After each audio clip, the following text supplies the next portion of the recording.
അപ്പോൾ നമുക്കിന്ന് കോഴിക്കാർപ്പിന്റെ ബ്രീഡിങ്ങിനെ കുറിച്ച് നോക്കാം. കോഴിക്കാർപ്പ് മുട്ടയിടുന്ന വെറൈറ്റീസ് ആണ്. അപ്പോൾ മുട്ടയിടുന്ന വെറൈറ്റീസ് ആണെങ്കിൽ ഇവരുടെ ബ്രീഡിംഗ് റേഷ്യോ എന്ന് പറയുന്നത് ഫീമെയിലും എണ്ണം കുറവും മെയിലിന്റെ എണ്ണം വളരെ കൂടുതലാണ് വേണം. 2:1 റേഷ്യോ ആണ്. അതായത് മെയിലിന്റെ എണ്ണം കൂടുതലായിട്ട് വേണം, ഫീമെയിലിന്റെ എണ്ണം 1 മതിയാകും എന്നുള്ള റേഷ്യോയിലാണ്. പാരന്റൽ കെയർ ഇല്ല, മുട്ടയിട്ടിട്ട് പോകുന്നതാണ്. ഗോൾഡ് ഫിഷ് പോലെയൊക്കെ തന്നെയാണ്.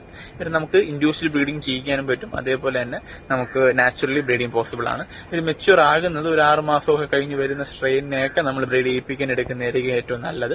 അതിൽ കൂടുതൽ നല്ല മെച്യൂർ ആയിട്ടുള്ള ഹെൽത്തി ആയിട്ടുള്ള ബ്രൂഡ് സ്റ്റോക്ക് കീപ്പ് ചെയ്ത് കഴിഞ്ഞാൽ റിസൾട്ട് നമുക്ക് വളരെയധികം കൂടുതലായിരിക്കും.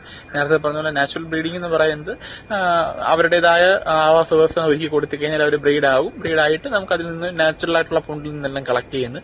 അല്ലാത്ത സിറ്റുവേഷൻസിൽ നമ്മൾ എന്ത് ചെയ്യുക, അവർ ഇൻഡ്യൂസ്ഡ് ബ്രീഡിംഗ് എന്ന് പറയുന്നത് നമ്മൾ ഇഞ്ചക്ട് ചെയ്യിപ്പിച്ചിട്ടുള്ള ബ്രീഡിംഗ് ആണ്. അത് പലതരത്തിലുള്ള മെഡിസിൻസ് ഉണ്ട്. ഗോണോപ്രോ എന്നൊക്കെ പറഞ്ഞു വരുന്ന മാർക്കറ്റിൽ പലതരത്തിലുള്ള മെഡിസിൻസ് ഉണ്ട്. ആ മെഡിസിൻസ് യൂസ് ചെയ്ത് മെയിലിനെ നമ്മളെ സ്റ്റിമുലേറ്റ് ചെയ്യിപ്പിച്ച്, മെയിൽ പൊതുവേ നമ്മൾ ഇതേപോലത്തെ സ്ട്രെയിനുകൾ ബ്രീഡ് ചെയ്യിപ്പിക്കും. മെയിൽ ഇനാക്റ്റീവ് ആവാനാണ് ചാൻസ് കൂടുതൽ. മെയിൽ ഫെർട്ടിലൈസേഷൻ ഒക്കെ ഉണ്ടെങ്കിൽ പോലും ബ്രീഡിംഗ് ടെൻഡൻസി കാണിക്കില്ല.